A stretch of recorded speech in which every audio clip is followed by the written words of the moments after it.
സൗദിക്ക് നേരെ ആക്രമണം ശക്തമാക്കി ഇറാൻ. ഇന്നലെ രാത്രി മുതൽ ഇതുവരെ നടന്നത് 78 മിസൈൽ ആക്രമണ ശ്രമങ്ങളാണ്. ആക്രമണങ്ങൾ സൗദി പ്രതിരോധ സേന തകർത്തു. ജലീൽ കണ്ണമംഗലം വിവരങ്ങളുമായി. ജലീൽ, ആക്രമണം സൗദിക്ക് നേരെ തുടരുന്നു എന്ന് മാത്രമല്ല, ശക്തമായി തുടരുന്നു എന്നുകൂടിയാണോ?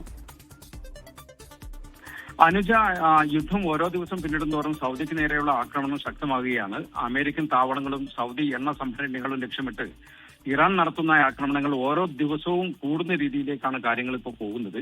ഇന്നലെ രാത്രി മുതൽ ഈ സമയം വരെ മാത്രം സൗദിക്ക് നേരെ ഉണ്ടായത് 78 ആക്രമണങ്ങളാണ്. 76 ഡ്രോണുകളും 2 മിസൈലുകളും സൗദി പ്രതിരോധ സേന തകർത്തു. എന്നാൽ നാശനഷ്ടങ്ങളോ ആളപായമോ റിപ്പോർട്ട് ചെയ്തിട്ടില്ല. കിഴക്കൻ പ്രവിശ്യ ഷൈബ എണ്ണപ്പാടം, റിയാദിലെ ഡിപ്ലോമാറ്റിക് ക്വാർട്ടർ, അൽഖർജിലെ പ്രിൻസ് സുൽത്താൻ എയർബേസ് തുടങ്ങിയവ ലക്ഷ്യമിട്ടാണ് ആക്രമണം പ്രധാനമായും ഉണ്ടായിരിക്കുന്നത്. യുദ്ധം തുടങ്ങി ഇതുവരെ സൗദിക്ക് നേരെ ഉണ്ടായ ആക്രമണ ശ്രമങ്ങളുടെ എണ്ണം ഏതാണ്ട് 300 ആയിരിക്കുകയാണ്. ആക്രമണം സൗദിക്ക് നേരെ ശക്തമാവുകയാണ്. സൗദി പ്രതിരോധ സേന എല്ലാം തകർക്കുന്നുണ്ടെങ്കിലും ആശങ്കയിലാണ് രാജ്യത്തെ സ്വദേശികളും പ്രവാസികളും ഒക്കെ. ഡ്രോൺ ജനവാസ കേന്ദ്രങ്ങളിൽ പതിച്ച് രണ്ട് ബംഗ്ലാദേശ് പൗരന്മാർ മരിച്ചതും ചില നാശനഷ്ടങ്ങളും സൗദിയിൽ റിപ്പോർട്ട് ചെയ്തിട്ടുണ്ട്. എന്നാൽ ആക്രമണം മൂലം സൗദിയിൽ ദൈനംദിന കാര്യങ്ങളൊന്നും മുടങ്ങിയിട്ടില്ല. വിമാനത്താവളങ്ങളും സ്കൂളുകളും ഷോപ്പിംഗ് കേന്ദ്രങ്ങളും പൊതുഗതാഗത സർവീസുകളും എല്ലാം സാധാരണ പോലെ പ്രവർത്തിക്കുന്നുണ്ട്. എന്നാൽ ഹോർമുസ് കടലിടുക്ക്, ഗൾഫ് രാജ്യങ്ങളിലെ തുറമുഖങ്ങൾ, വിമാന സർവീസുകൾ തുടങ്ങിയവയുടെ പ്രതിസന്ധികൾ സൗദിയെയും ബാധിച്ചിട്ടുണ്ട്.